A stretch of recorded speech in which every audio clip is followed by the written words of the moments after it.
What's up, guys? Welcome to your 26th C++ tutorial, and in this tutorial I'm going to be teaching you guys how to build a function that allows the user to input their own elements in the array, or populate the array as some people like to call it. So let's go ahead and make an int function, and I'm going to name my populate, if I could spell it. And it's going to take some parameters, a double array, in case they enter decimal points. Actually, let's name it array1. I don't like naming stuff array for some reason. Int number, and this is going to be the number of elements in the array. So now that we got our function header, let's go ahead and make the function body. The first thing we need is a variable for when they input numbers. So let's go double input, and now we just need a counting variable, int I. And now let's just go make a for loop to loop through the array. So for, then put I set equal to 0, and then put when I is less than number, since this is the number of elements in the array, don't want to go outside that, I plus plus. So inside our for loop, what are we gonna have? There we go. Come on, space. Take me an hour to get my spaces right. Let me move this up a little bit in the meantime. So now in our for loop, what do we want to have? Well, let's just have a little prompt. Cout. Here's my darn spaces again. Enter value for item, and then we will put I plus 1. So let's go I plus 1. Put that in parentheses just to be sure. And why are we adding plus 1?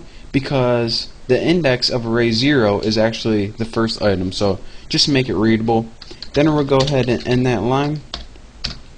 And now what we need to do is whatever they input, well, let's go ahead and just put sin input, so whatever they input is going to be stored in the variable input. So now we want to take that variable and pass it into the array. So array1, actually array1, and put I, since it's just going to loop through just like it's spitting out an array, and you want to set this equal to input. So then whatever they input the first time, it's going to be stored in the first index of the array. It's going to loop through. Whatever they input the second time, it's going to be stored in the second index of array, and it's going to go on and on until it gets to the end of array, which we didn't tell you how many yet. So they're actually going to have to input a bunch of numbers, and then just return something like I. We won't use that, but we need to do something. And next, we need to prototype this, of course. So copy, paste, put your semicolon, prototype it, and now we need to call it. So the first thing we need is an array. So put double Bucky, and let's just make it 5. You can actually make it whatever you want. And set it equal to an empty array, since they're going to be populating it. We don't need to. Save us the work. Now we need to call our function populate and call Bucky in 5, since there are 5 elements right there. Now if we go ahead and run this right now, we're going to be able to, as long as I don't got any errors, which I probably do, to input a bunch of numbers in the array, and it's going to populate the array. So enter value for item 1, 23, and it's going to go all the way to 5, 56, and 4, 4, 4. And now it does nothing.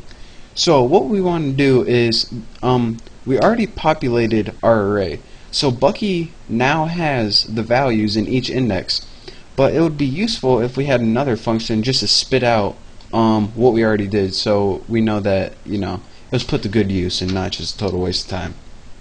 So let's go ahead and make a function to spit out all our data, just for looks.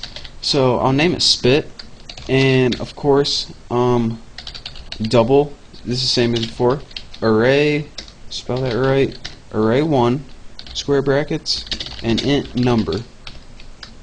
And now in your function body, what are we going to do for this? Make sure I got my header right, double array1, looks good to me. Well, we're just going to have a basic for loop. This is going to be even easier than the last one. Int I equals 0. Oh, let me move my cursor out of the way. As long as I is less than number, and another semicolon, and just iterate it through. Looking good, looking good. So now this is going to go through the array, and let's just put cout the value of item. Make sure you get your spaces. I plus 1 is in. Make sure you put spaces on either side of that. Is array 1, and then put your I. So this is going to loop through the array, and it says the value of item 1, and it's going to give you the 1. And then it says the value of item 2, and then it's going to give you the 2. So that's all we need for this function. See how easy that was? So let's go ahead and prototype this by copying the header, copy, and then go ahead and just pasting it, adding a semicolon, and now that, oh, you guys didn't even see that, did you? Well, there it is, right there. And now all we have to do is call it.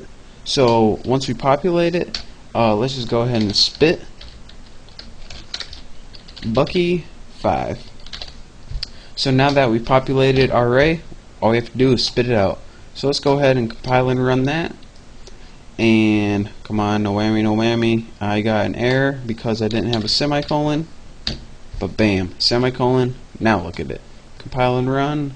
Come on, no whammy, no whammy, no whammy. Big money, big money.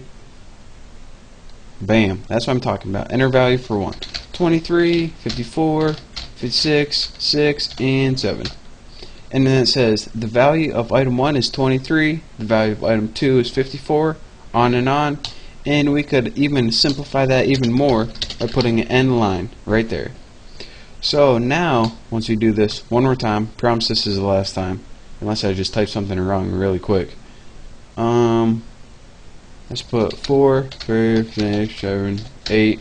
There we go. Bam. Wow, that is a beautiful program. The value of item 1 is 4. As you can see, 1, 4, 2, 5. Don't need to read them all for you. You can probably read them yourself. But that is the basics of how to use a function. Let me see. Let me get it back. How you use a function to populate an array right here, and then how you use another function just to spit out all your answers after you populate it. And again, don't forget the prototype up here, and don't forget to call your functions, obviously. So that is your quick tutorial. The main thing I wanted to show you guys is how to populate an array. So all that other stuff was just a little bonus. So thank you guys for watching. Make sure, please, subscribe to my channel if you want to get all my latest videos. And once you did, you're ready to move on to the next video. So again, thank you guys, and I will see you next tutorial.